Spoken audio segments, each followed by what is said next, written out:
I'm Mary, my husband Ted, and I will soon be celebrating our 10th wedding anniversary. Despite our struggles to conceive a child, Ted has always encouraged me by saying, "Because we don't have children, we can enjoy various things together.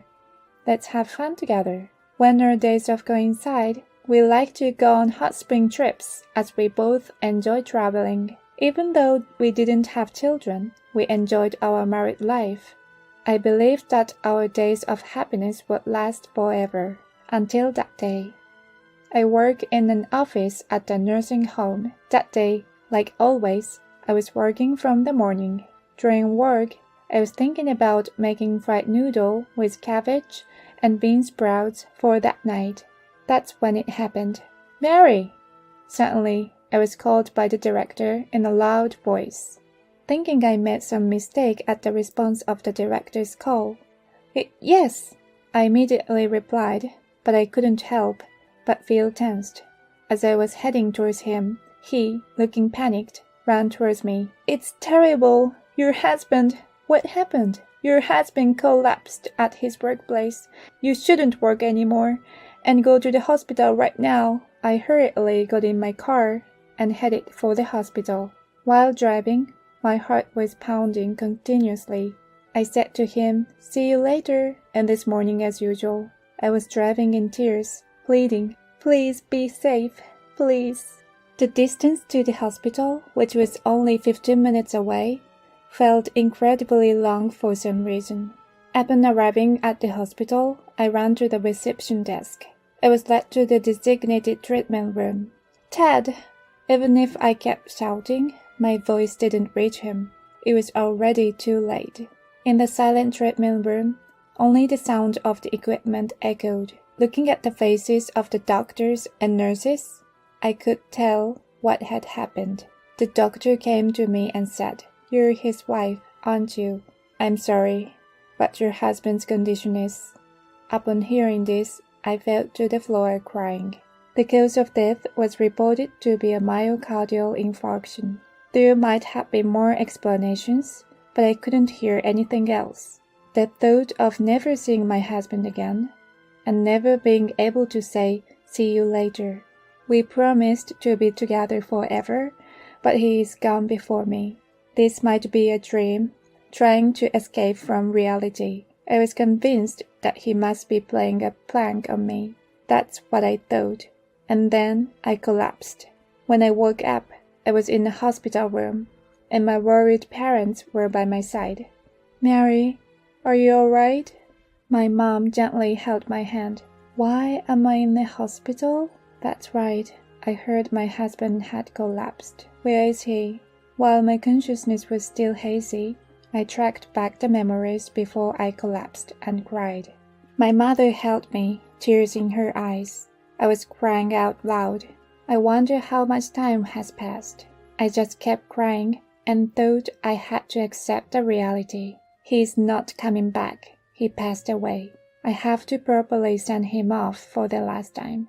Otherwise, I won't be able to face him. I bit my lip and vowed not to cry anymore. My in-laws took care of the funeral arrangements. My mother-in-law was as worn out as I was, and it seemed like my father-in-law took care of most things. God is so unreasonable to take him away so suddenly. My friends who came to offer incense said that with tears. "Mary, cry when you need to." They encouraged me. There are people who cared for me and said kind words, but all I could reply was, "Thank you for your concern." I wanted to cry without worrying about being seen, but I held back, telling myself that now was not the time. As a wife and the chief mourner, I thought I should properly greet my husband, friends, and coworkers, and I had decided to properly say my last goodbye to him. So I made a promise to myself not to cry today. As I was greeting the attendees, an unknown woman appeared. She was petite and very beautiful. I thought she must be from my husband's company, so I approached her to say hello. "Excuse me, are you a coworker of my husband?" "Yes, I'm a coworker of your husband." "I see. My husband was under your care during his lifetime. She interrupted my greeting and started to talk. Sorry for the interruption, but I have something to tell you. I'm pregnant with his child. I'm already 4 months along. Huh? What do you mean? I was unable to understand what she just said, and I was confused. Seeing my confused look, she continued as follows, laughing with her nose. There's his baby in my belly. Do you understand this situation, Mrs.? I'm sorry, but I don't quite understand what you're saying, I replied, even though I was confused. Are you from my son's company? Thank you for coming today. My father-in-law noticed something strange and came to thank her. Oh, are you Mr. Kawaguchi's father? That's good. I have your son's baby in my belly. I came to explain this while offering incense, she speaking loudly. Her voice echoed in the quiet hall, causing a stir. My father-in-law was upset by her crazy statement and said, What are you talking about? We're in the middle of my son's funeral.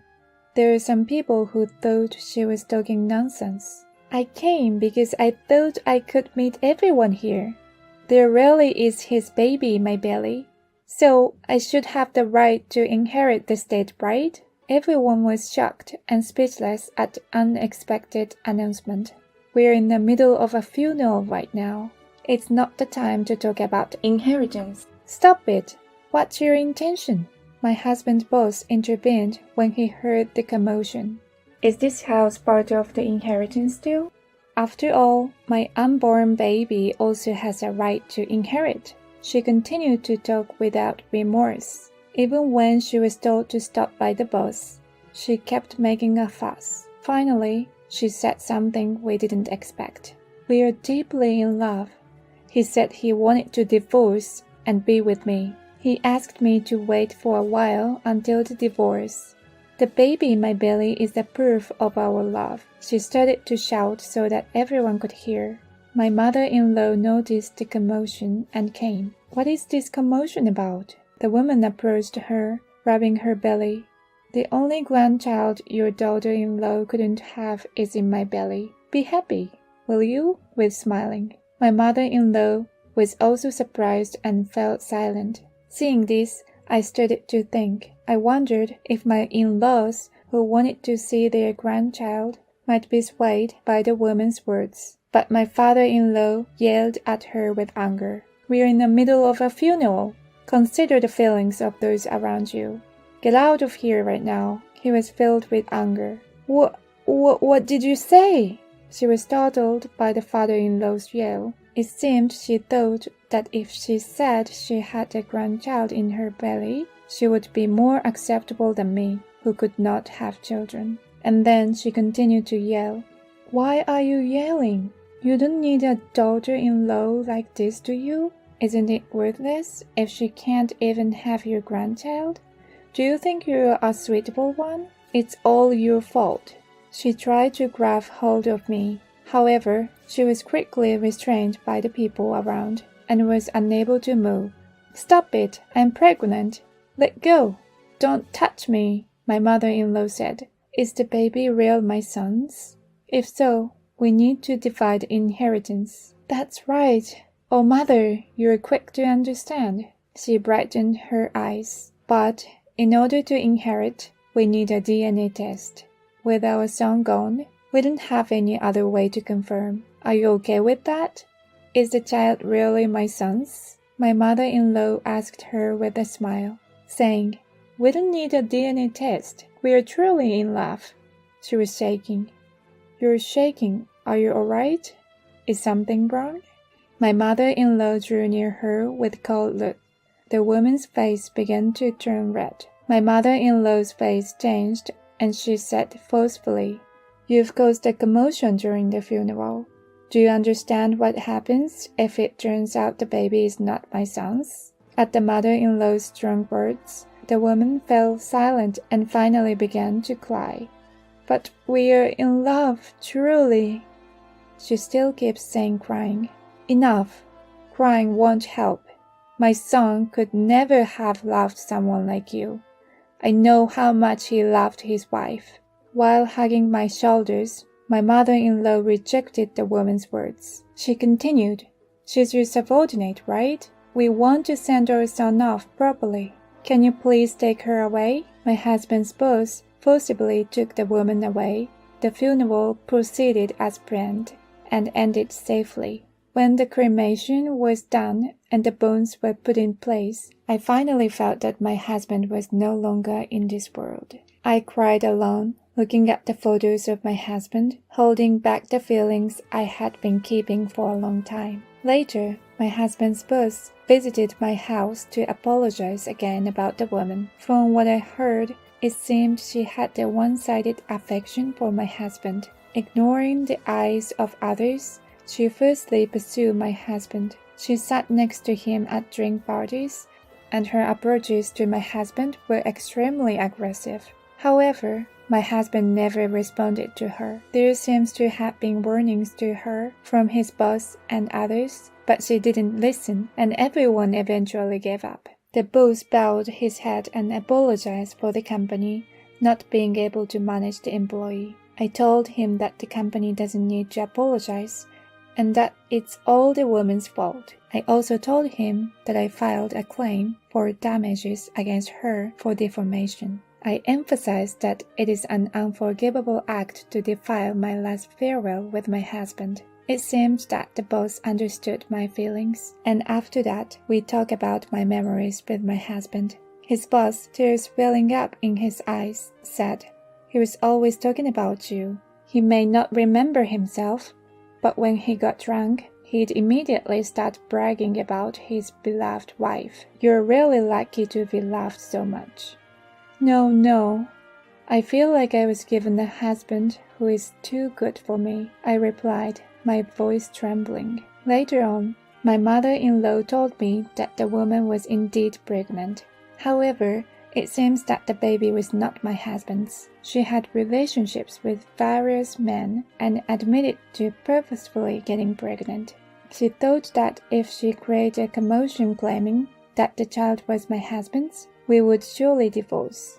So apparently she was saying she had wanted to take revenge on my husband and me, who never gave her any attention. And she didn't even know who the real father of the baby in her belly was. Her actions became known in the company, and she ended up having to resign. As a result of her own action, she became jobless and was then sued by me for damages. But I thought that was her just desserts. After the boss left, my mother-in-law spoke to me. Actually, there was one time when we said we wanted our grandchild. Dad was mad at us. He told us never to mention it to you, Mary. He even said he'd break off ties with us if we did. Even if he couldn't have a child, if he had you, that was enough for him. My in-laws understood from their conversation with Ted that even if they didn't have a child, if they were happy, that was enough. She continued to talk. At that time, I really felt he loved you.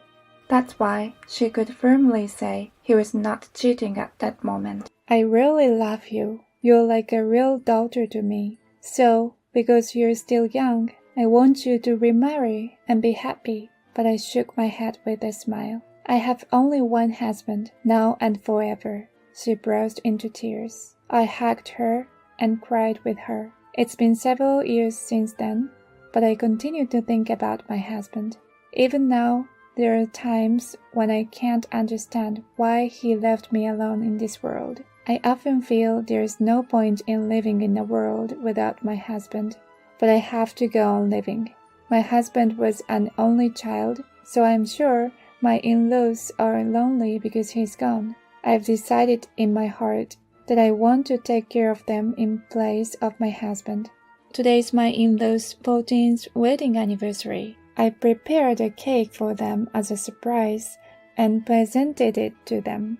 I also gave them a trip as a gift, hoping they would enjoy spending time together. They are very pleased. And again, I expressed my gratitude to them for giving birth to my husband.